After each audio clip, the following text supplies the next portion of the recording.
This isn't just a 9-to-5 job. This is a lifestyle. It's going to be a little bit of a reality check when they get out there. That's very, very serious. I mean, it's a is. federal document. Your logbook is super important. That interview process never stops. You're being interviewed from the time that you submit that application to the time that you get hired on. If you have a good work ethic and you're doing the right thing, being safe out there on the road, you can make a very good living in this industry. If you're thinking about a career in the trades and you want to know what employers actually look for, what the work is really like, and what nobody tells you before you get started, you're in the right place. Built in the Midwest features conversations that'll help you figure out if this path is for you. Well, hello and welcome, David, to the Built in the Midwest podcast. Thanks for being on the show today. Oh, you're welcome. It's my honor to be here today. Yeah, Thank you for inviting me. It really means a lot. So let's kick right into it. And I've got to know you pretty well over the last year or so. Dave is with Roehl. Why don't we start with Roehl? If you want to give me a little bit of history about Roehl and the company and how you came into the organization. Yeah. So Roehl's been around since '62. It was started by Everett Roehl back in 1962 with one truck in the Midwest, and it's grown now to over 1,900 trucks. His son Rick runs the company now. So we've had two owners in the last 60 plus years, which is great. Rick is hometown roots. He holds a Class A license. He's out there doing picking up loads periodically, showing his drivers that, hey, I'm going to do this, as well as, he wants to know exactly what his drivers are doing. Yeah, absolutely. And I see your trucks all over the place. Mm-hmm. I would say you're one of the biggest carriers in the upper Midwest. Yeah. We're a large company. And on average, we got about 19 to 2,000 drivers, trucks out there on the road at any given time. And we cover entire 48 states. Wow, so all over the place. All over the place, yes. Wow, no, that's fantastic. And so, what is your role within the company? Yep. So I have been with Roehl now for about 14 months, and I was brought in as their military field recruiter.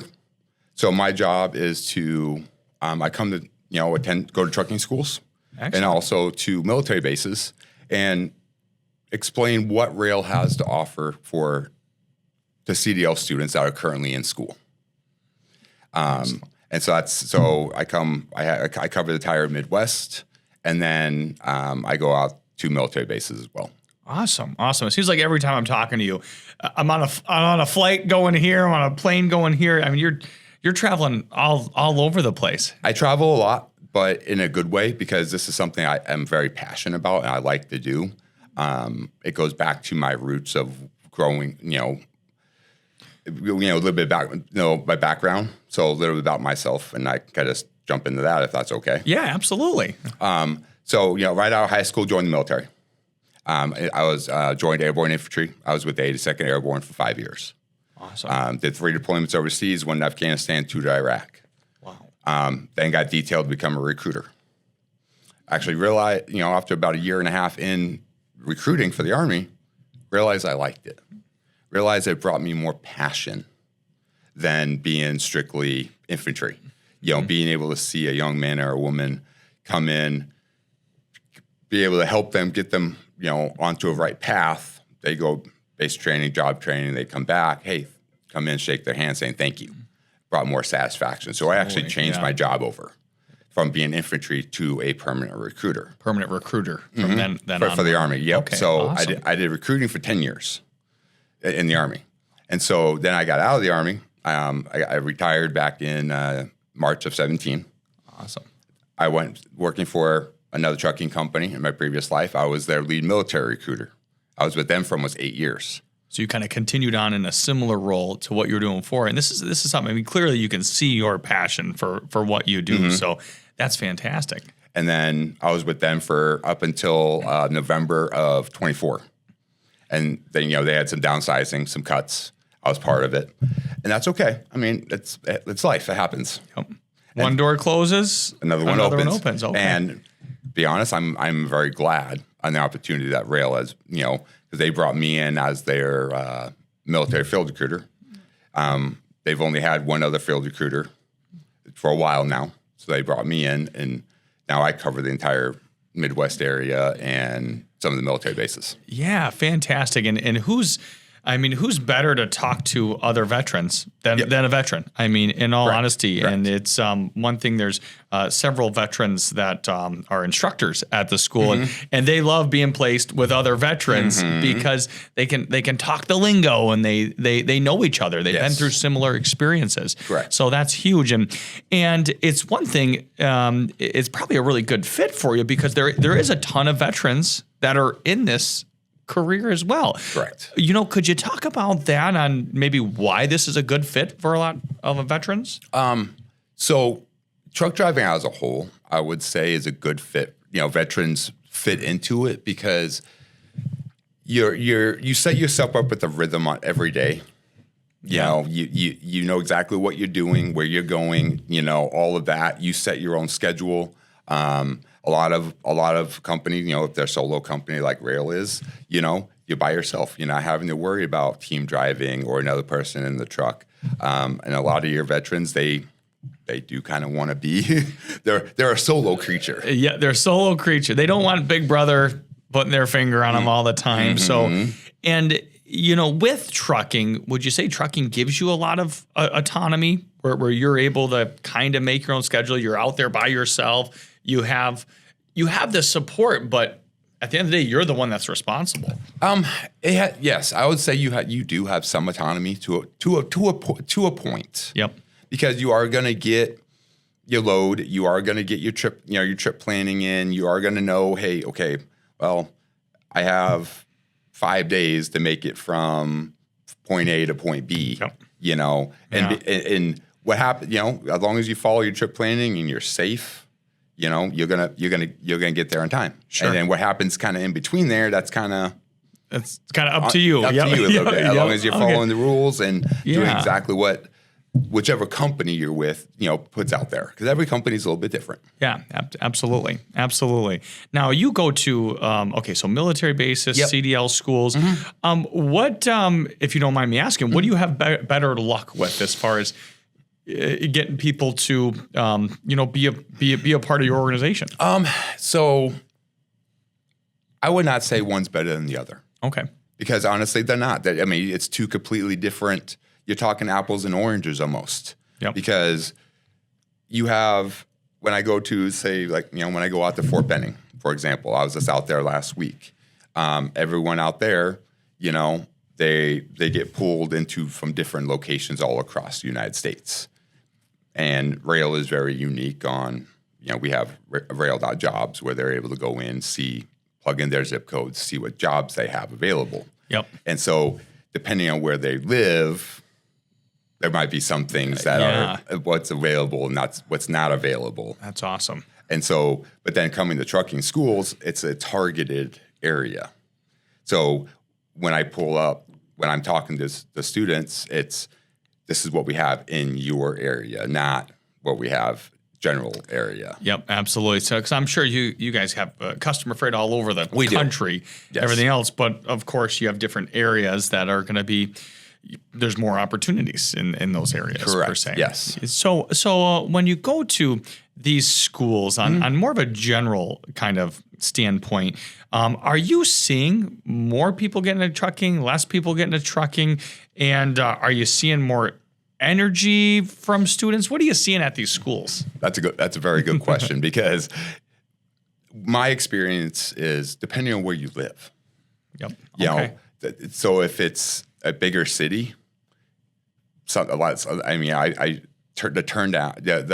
enrollment is a lot of times down. What I've noticed personally is if I'm in the big city, like if I'm in by Chicago area, or if I'm in like Phoenix area or Pittsburgh, like a big city, they have more employment opportunities. Sure. But then you start coming out into the Midwest, to some of the smaller towns, or like up here where there's employment opportunities, but there's not a ton. Yep. You start seeing enrollment up in CDL schools because people are wanting to get out there and find a job. Yeah, interesting. So you're seeing, so some of these schools in the bigger cities have lower enrollment. Correct. Yes. I'll be darned. And then more rural schools have higher, more, correct. Have a little bit Yes. higher enrollment. Now, as a whole, over the last maybe year or two, have you seen lesser enrollment than normal or more enrollment than normal?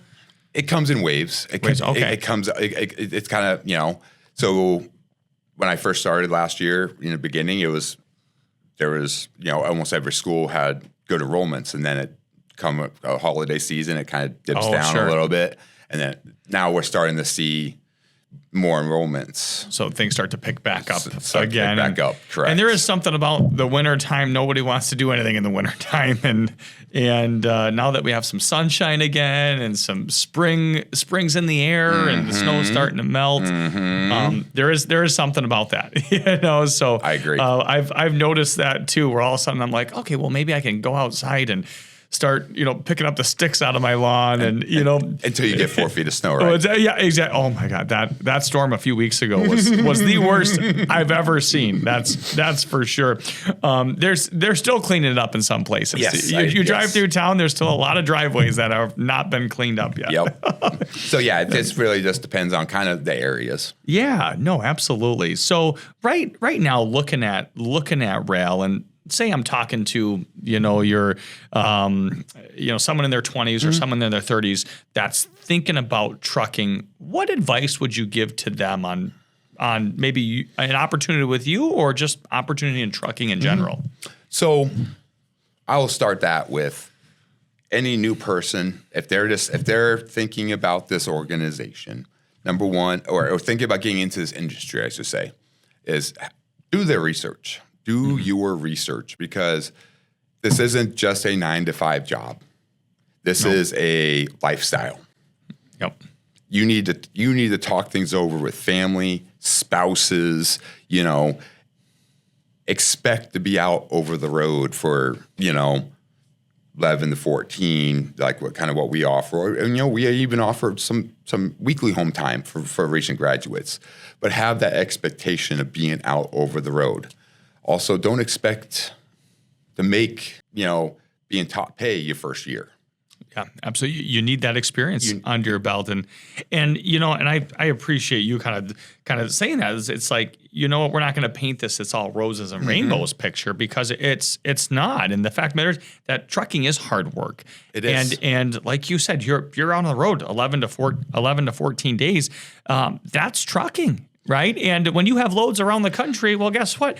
It takes 3 days to get out to the West Coast. It's going to take time back, and it's not like you're going to get a load right back home a lot of times. Correct. So those things happen. What other expectations would you tell someone that's interested in it, but say, you know what, maybe if you have this, or this might not be a good fit for you. So I would say with that question is we send all our recent graduates and the GY CDL students, we put them out with a trainer. Yep. For 19 to 26 days.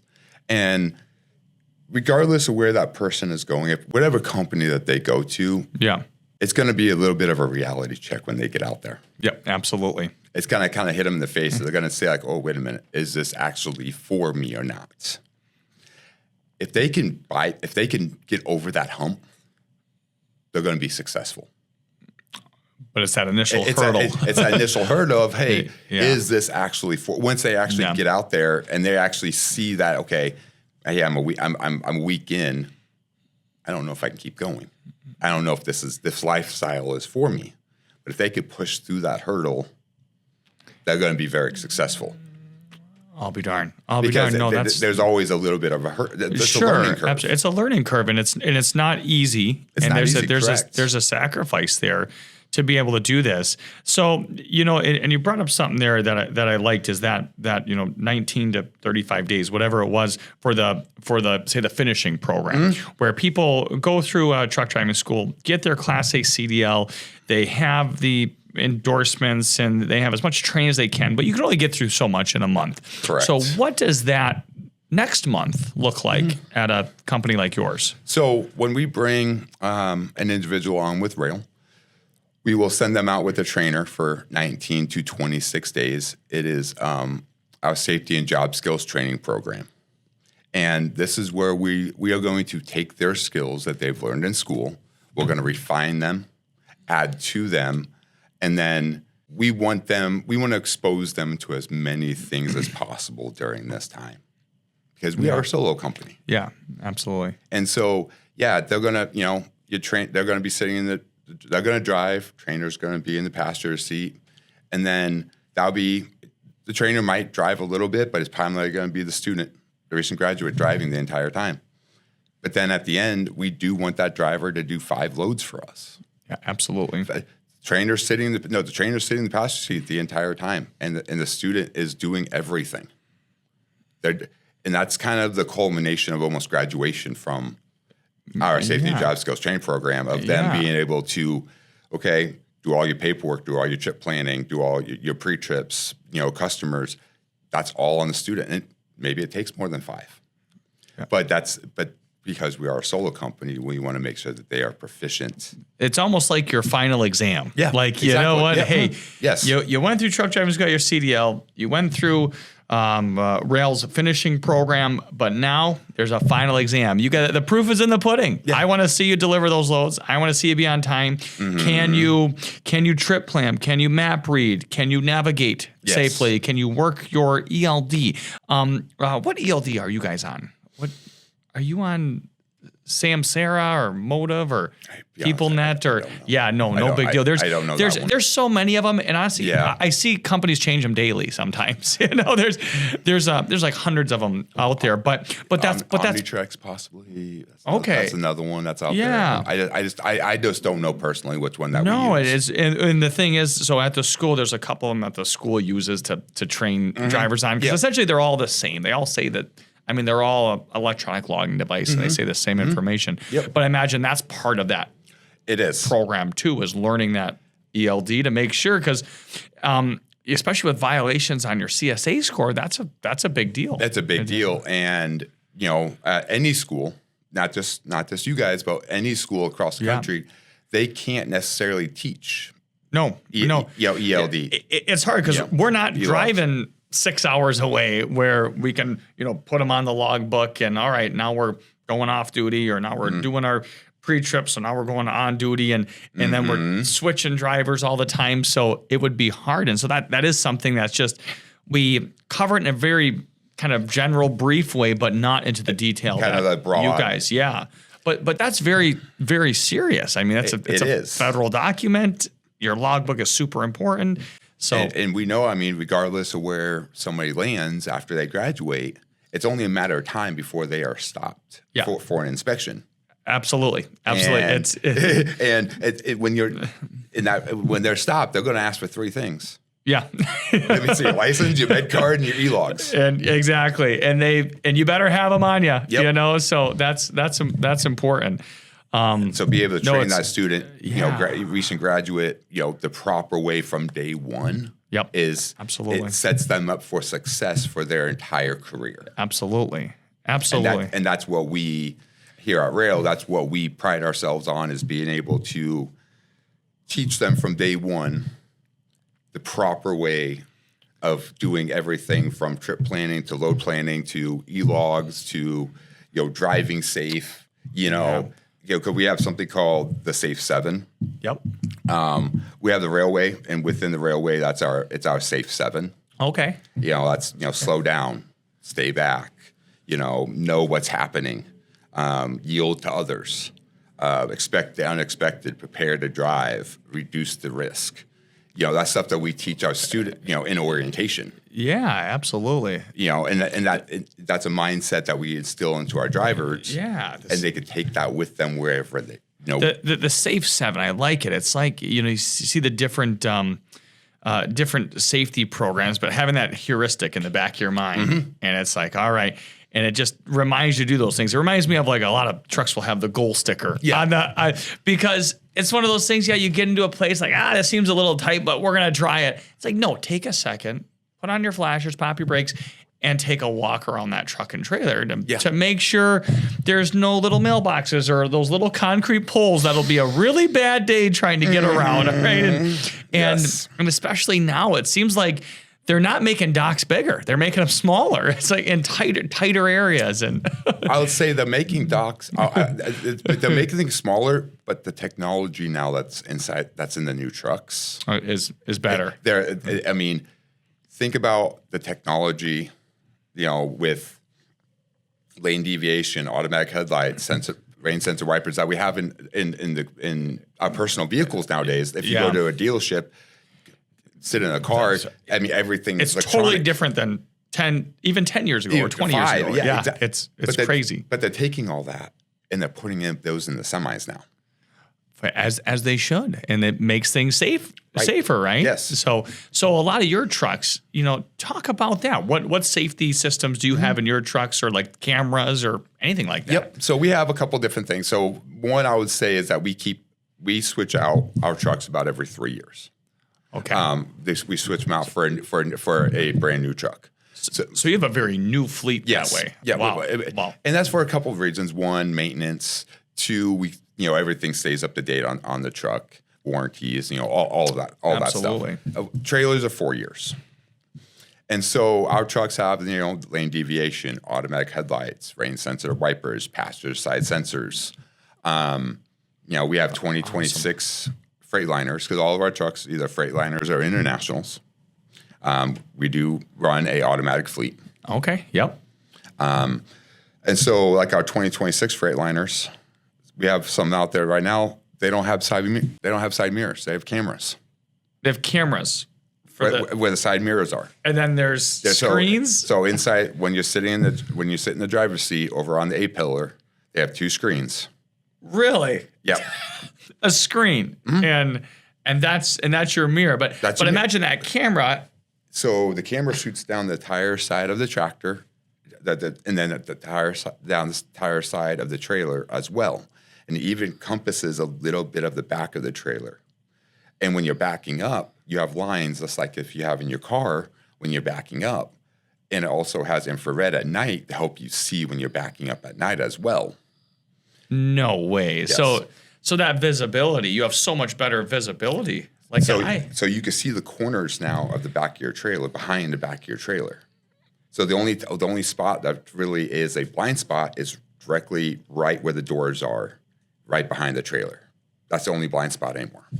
Yeah, wow. So it literally takes those blind spots right out of the equation. I remember a lot of times where there could be a car right next to you, and your regular West Coast mirror, you couldn't see it, and you could kind of see it in your blind spot fisheye mirror on your hood, right? But a camera like that, also you got a wide angle lens, you can see everything. So it covers your lane, the lane next to you, has wide, like you said, wide camera, and you're able to see more. Absolutely, but from a safety perspective, I mean that's huge. It's huge. That's huge. Absolutely, exactly. Wow. And that's why safety is our cornerstone value here at Roehl, and everything we do evolves around safety.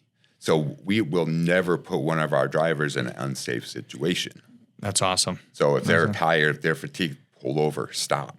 We want you to be safe, but also giving them the tools that they need to be extremely safe. I mean, we all been there, stuck in traffic. It starts raining or it's snowing. You're trying to figure out, okay, do I turn this to turn this on? Do I turn this on? You're not paying attention to the road. Yeah, absolutely. And that's part of the Safe 7 is knowing what's happening, and you want to stay aware. Absolutely, because if you're distracted here or there, that's when something's going to happen. Yes. Right. And and I found that as well. If I'm talking on the phone, even via headset, and I'm in a lot of traffic, I'm like, okay, I got to call you back because I can't focus, right? On the highway is one thing, but you get into a busy city or something, it's like, no, I got to be able to focus here. I can't talk and drive and everything else, and those distractions, they seem to be getting just worse and worse out on the road. That's for sure. So something I'm interested in is looking at the truck industry. We get calls once in a while, and the students like, well, I have couple speeding tickets in my past, or I got a DUI from 6 years ago. What kind of standards do you guys have as far as somebody that has maybe not the cleanest driving record in the world? So I'll say this, I don't want to. I would say we look at everyone on a case by case. Sure, Okay? absolutely. You know, and we look at the total person concept. Okay. So just because they had something in their past, that does not defy who they are. Okay. Excellent. You know, because we motor vehicle reports are different than backgrounds and so on and so forth. And do we have some standards? Yes. And that's where our recruiters in Marshfield and across the country, that's where they step in and they're able to have that conversation. But if I was to say anything to some of this, anyone who's applying, I would say that when you're filling out an application, be honest. Yeah. Be upfront about everything, anything. Even if you had a speeding ticket 20 years ago, do your best to put it on there. Because you guys will find it. Well, I mean, it will be found eventually. Yeah. And so if you lie, it's like, okay, that's not a good look. Nobody likes that. Nobody. So people don't realize is that in this industry is that it's not your normal. All right, I submitted for a job. I have an interview. I'm gonna bring my resume in. I'm gonna have a shirt and tie and all that. Most of the time, you're interacting with your recruiters through phone, email, text messages. Very rarely will you. I mean, not very often will you actually meet the recruiter. Yeah. From you're just that going to company. be talking to them on the phone. Mm-hmm. And so that interview process never stops. Yeah. You're being interviewed from the time that you submit that application to the time that you get hired on. Everything in between there is an interview process. Yeah, absolutely. When they bring you in for orientation, that's still an interview process because if you're doing something that's against the rules, you could be dismissed. Absolutely. So they're going to be looking at all that from start to finish. Yep. So what are some attributes that would make a new student or a person more hireable?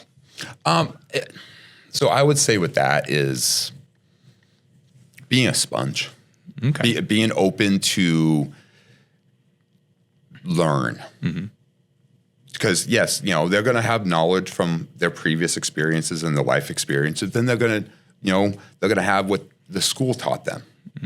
But then we're going to teach them. Every company is going to teach them a different way. Absolutely. Every company's a little bit different, and you almost want someone that's able to be molded to your company because it's like, everybody's got different SOPs and how they do things. And I've even seen differences with how different companies drop trailers. Some want you to leave it a half inch above the ground and then drop your airbags. Some don't. Some want to make firm contact with the ground.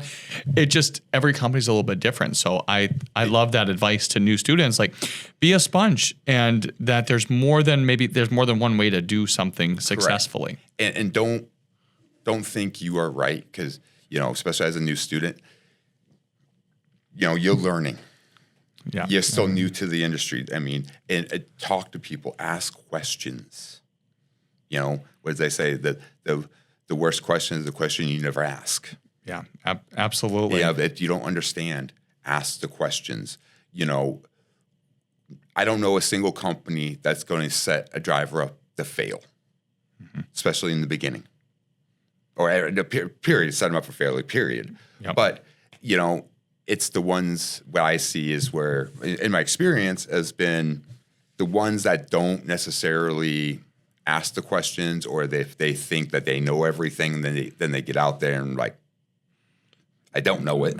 Yeah, those are the ones that kind of struggle or fail. Sure. So being willing to ask questions, and just from my own experience, some of my biggest insights were from talking to some of the older guys that have been there, done that.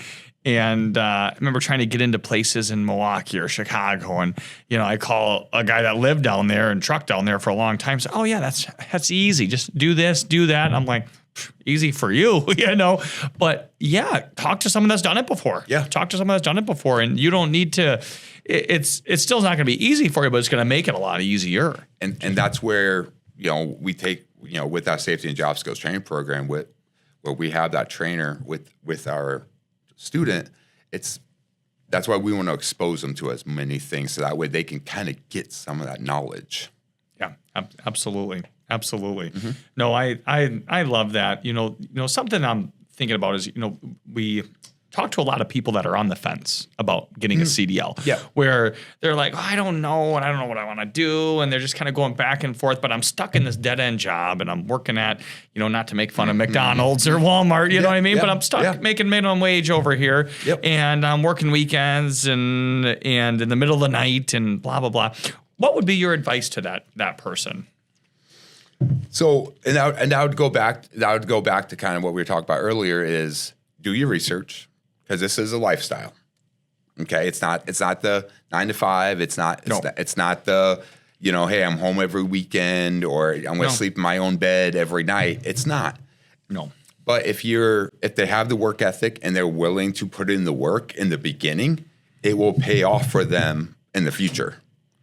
Because truck driver, if you have a good work ethic and you're doing the right thing, being safe out there on the road, you can make a very good living in this industry.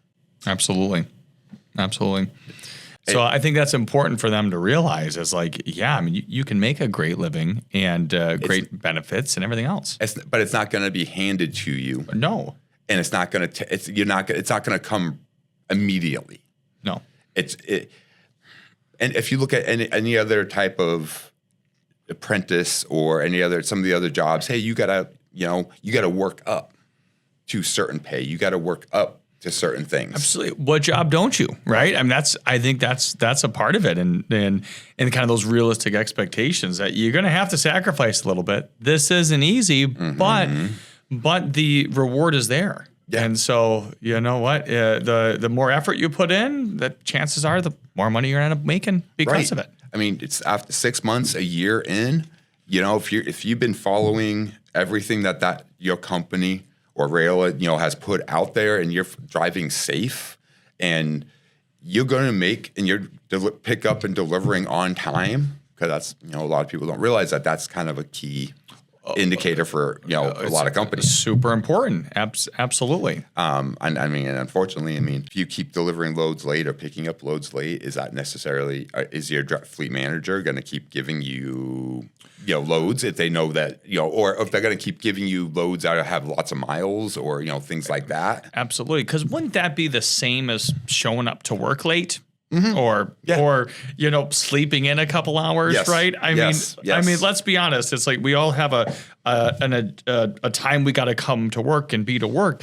And when it comes to those deliveries, if that delivery appointment is 9 a.m. on Friday, well, guess what time we got to be there? 8:15, 8:30. Yeah, exactly. On Friday, right? If we show up at 11 a.m., and some of those appointments, some of them can be flexible, but some of them are extremely strict. And that's one thing we want our drivers is constant communication. Yep. Constant communication with your fleet manager or your fleet training manager of, okay, if you are going to be late, we understand life. Sure. Things happen. Because, let's be honest, in this industry, there are really 3 things that you can't control: weather, people, and maintenance. Yep. But anything else those other things are in your control. So if you're going to be late for something, if you're going to late, period, communication. Let your fleet manager know as soon as possible. That way they could coordinate with the customer and maybe move that appointment time or things like that. 'Cause, depending on the customer, maybe we get docked for being late. Absolutely. Things like that. Yeah, but if that communication is there beforehand, it goes such a long way. You can't just say at your appointment time, I'm going to be 2 hours late because I got stuck in traffic. Well, no, we should have known that. An hour ago or days ago or whatever. How long have you been stuck in traffic for? Yeah, exactly. Oh, you've been for 3 hours? Why didn't you call me 3 hours ago? Exactly. It's no different than detention. I've heard guys getting mad before at different companies. Well, I didn't get paid detention for that. Well, did you let your company know after typically it's the first hour that, hey, I'm sitting at the dock. It's been an hour, just so you know. And then 3 hours later, you got to let your company know because they got a bill for that too. And but that communication across the board has to be there. And that's something I think that a lot of people take for granted is they think that it's all rainbows and unicorns. Yeah. I mean, they don't think that, hey, I need to communicate. Okay, it'll get there when it gets there type thing. And we want you to be safe while communicating. We don't want you to use everything has to be hands-free devices while you're driving. Can't pick up your cell phone, things of that nature. Absolutely. But constant communication. Yeah, absolutely. No, super, super important. Something back on the kind of the school side of things. Yeah. And maybe that's a good part of it, is that communication. But what is something that you would like to see schools do more of to set these guys and gals up for success into the workforce? Realistic expectations. Okay, yeah. This having that conversation with them of saying, okay, you're not going to come out and being a millionaire after your first year. You're not going to, it's going to be tough. It's going to be hard. There's going to be some sacrifices that you're going to make. You're not going to make nearly as much money. Yeah. But I've come into schools where they think they're going to get everything handed to them on a silver plate. And they're going to be, it ain't going to work. They're going to be very disappointed. They're going to get a slap by reality. Yeah, exactly. So I think that would be the biggest thing is setting them up, or at least having that initial conversation. Or maybe it takes a couple conversations. Yeah. Maybe one in the beginning, maybe one at the end, of just, hey, this is what to expect. Yeah, absolutely. And that's where, the people listening here is, I think that's great advice for them as well. If they're thinking about it, where if they have some of these expectations, well, I want to make up 150 grand a year and be home every night and do all this. And it's like, I'm sorry that, that's roses and rainbows, and that ain't this industry, plain and simple. And so I just think it's important to understand that, well, and the other thing, especially right out of school, I always tell all the students, sometimes you got to take what you can get because you don't have any experience. Correct. And what I like to do when I'm talking in my class, when I'm doing my class presentations, is I mention long-term goals. Yep. Because everyone has short-term goals and long-term goals of what they want to do. And I mentioned to them, like, regardless of what your plans are with your CDL, what your long-term goals are with this, you have to get experience. Absolutely. Experience is key in this industry. And also when it comes to doing your research of, okay, if this is what my long-term goal is, how can I get there? What steps do I need to do? If I want to become a heavy haul, flatbed driver, because that's what my uncle did many years ago. He's making lots of money, whatever the case may be. What do I need to do to get there? To get to that point. To that point, okay, is it smart? Hey, to go in the van? Probably not. Flatbed will be, get experience in flatbed and absolutely. Things like that. Career progression, career growth, and that's where it goes back to looking at when a student's looking at companies is, what can I do to get to where I want to go? Yeah, absolutely. And it's interesting because you talked about kind of some of those different divisions of trucking, and it is funny how some students they have they kind of jive or connect more with one division or the other. Where some guys I know they love the flatbed, they love tarping and getting up there and they don't need to worry about backing up into docks with flatbed. Yeah. They just pull in and off-road forklifts come on out. Yep. And other guys are like, no, I ain't throwing straps and tarps and everything else. I just want to back up into a dock and no touch freight. And other guys. One guy I know, he loves to haul heavy equipment. Yeah. And he said he rarely goes above 55 miles an hour because he's hauling oversized loads. He's slow and he's got the placards on the front, oversized flags and everything else. And so, and that's something that's cool that, people out there that are interested in this industry that, what, this division might not be for you, but maybe a different division is. And getting that experience kind of shows you maybe what you like, what you don't like. And the other thing, and I'm curious if you've seen this at Roehl a little bit as well, but you were talking about kind of the owner having a CDL as well, yes. and I've seen a handful of students go from drivers into, say, dispatcher roles or safety roles, or have you seen that a little bit as well? Yes. So, and that's one thing that we do have those opportunities. So we have Roehl jobs. On there, they can plug in, not only for driving jobs, but it's for non-driving jobs as well. So if you have maybe somebody who, they went through school, got their license, but you know what? Maybe life happens. Yeah, absolutely. Life happens, and maybe they like the company. They can always go in and look and see if there's other different types of positions within that company. That way they could still be part of the industry. Yeah, absolutely. Absolutely. No, I absolutely love that. And I want to be respectful of your time too, David. Oh, yeah. So I'll give you the last word, my friend. I would just say this. I appreciate you guys, having me come in and kind of give my little bit of insight. And for all the new students and new drivers out there is do your research and just take it one day at a time. Don't, even though maybe you didn't, get it, the backing on today, but tomorrow's a new day. Yeah. Just listen to your instructors and go from there. I love that. Well, it just means a lot that you're here, and I want to thank you for everything that you continue to do for the industry and just being an advocate for the industry, but also for veterans and for people wanting to change their lives in this great career path. So once again, David with Roehl Transport, thanks for being on the show today.